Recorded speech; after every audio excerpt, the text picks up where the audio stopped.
نحمده ونصلي على رسوله الكريم أما بعد فقد قال الله سبحانه وتعالى في كلامه المجيد أعوذ بالله من الشيطان الرجيم بسم الله الرحمن الرحيم لا تثريب عليكم اليوم يغفر الله لكم وقال رسول الله صلى الله عليه وسلم لا تحاسدوا ولا تدابروا ولا تباغضوا وكونوا عباد الله إخوانا وقال رسول الله صلى الله عليه وسلم انصر أخاك الظالم والمظلوم أو كما قال عليه الصلاة والسلام محترم হাজিরিন আজকে আমরা এখানে এসেছি দেশের প্রান্তে এমন একটি সময় যখন চীন শহরের হিংস্র ধারায় আমাদের মানচিত্রের অনেকখানি ক্ষতবিক্ষত হয়ে গিয়েছে।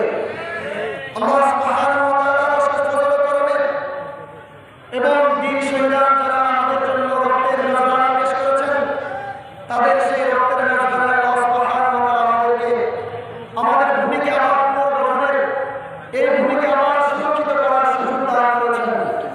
আজকে আমি আপনাদেরকে একটা কথা জানিয়ে দিতে চাই, আজকে যে আমরা এখানে একত্রিত আছি একটা জিনিস আপনারা মনে রাখবেন, আমাদের বর্তমান হুকুমরান শাসক যারা আছেন ওনারা দেশের শান্তি শৃঙ্খলার জন্য ওলামায়ে কেরামের শরণাপন্ন হতে বাধ্য হয়েছেন।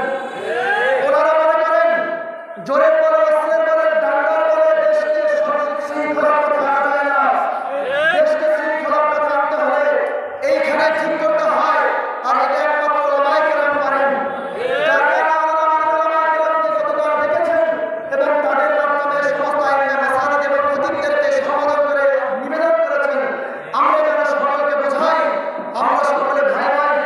এ রাষ্ট্র আমাদের, এ রাষ্ট্রের সম্পদ আমাদের, এটা কারো বান্ধবের রাষ্ট্র নয়, বান্ধবের সম্পত্তি নয়। রাষ্ট্রের প্রতিটা স্থাপনা আমাদের, এটা আমরা কেউ অর্জন করবো না।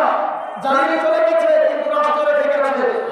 এমনিভাবে সকলের জানমালের নিরাপত্তার বিধান দায়িত্ব আমাদের। ইসুফ আলাইহিস সালাম সর্বশ্রেষ্ঠ ভাইদের বলেছিলেন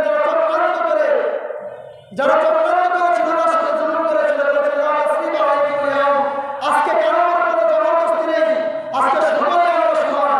আল্লাহ বলেছিলেন তোমরা কেউ লা তাহাসাদু ওয়া লা তাদাবারু ওয়া লা তাবাগদু, হিংসা করো না, পরস্পরের বাধাবিকে বিভেদ করো না, সকলে আল্লাহর বান্দা ভাই ভাই হয়ে যাও।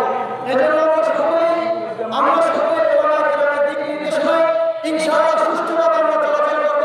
কেউ কারো ব্যক্তিগতভাবে কারো ব্যক্তিগত স্থাপনা আঘাত করবো না, সংখ্যালঘুদের নিরাপত্তা আমরা প্রদান করবো ইনশাআল্লাহ। আল্লাহ সুবহানাহু ওয়া তাআলা আমাদের সকলকে ওলামায়ে কেরামের দিক নির্দেশনা সঠিকভাবে সমাজে শান্তির সাথে চলার তৌফিক দান করেন। আমার